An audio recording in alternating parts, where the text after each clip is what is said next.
তিন বেলা ভাত খাইতে ভাই বুঝছেন, তিন বেলা নাচতে হইব। এই সেই টিকটক মহারানি বুঝছেন না, ডাব বাড়ি কইরা জনগণের সামনে নাচে হোগা মগা দোলায় বোঝেন নাই।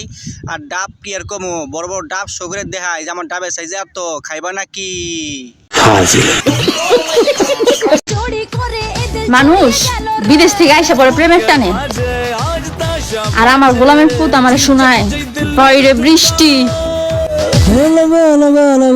কি কইতাম ভাই বুঝছেন, টিকটকে রেজাল্ট বাঁচলাম না, এবার গোলামের পুত চিন্তা করে দেখছেন, স্বামীর গোলামের পুত, তার মানে সে আর মা বুঝেন নাই, ওর বউ না, সে আর মা, হে তার পোলা বুঝছেন।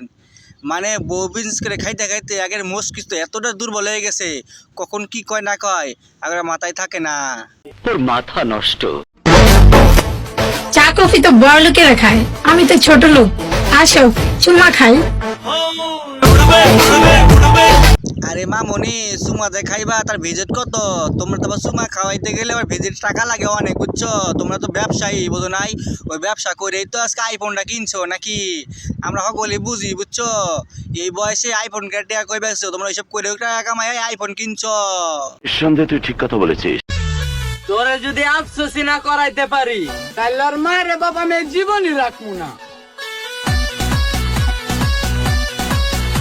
আরে বাংলার মেয়ে কইলে বা কি আফসোস তো এমনি লাগে পোলা বানের বুঝছো। তোমার দেই কে পোলা বানের খালি হ্যান্ডেল মারে বাথরুমে যায় বোঝো নাই, এর সব বড় কোনো আফসোস আছে কওছে? তুমি কি দেখাইছো বাংলার মেয়ে কইলে বা কি পোলা বানের খালি হ্যান্ডেল মারে?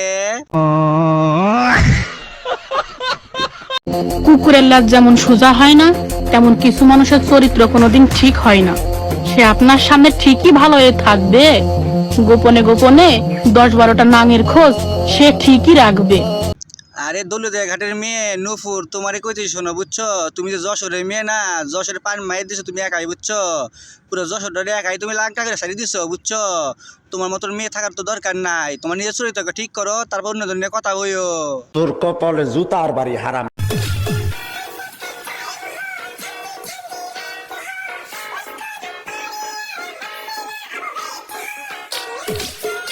আরে দৌলতদিয়া ঘাটের মেয়ে নুপুর, তোমারে কইতে শোনো বুঝছো, তুমি সাগর পারে কি করতে গেছো কওছে?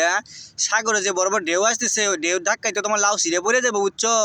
তোমার লাউ যে ঝুলে আছে না, বড় বড় 2খান লাউ, দেখো ওই সাগরের ঢেউ আবার ধাক্কা না ছিঁড়ে পড়লি হইছে।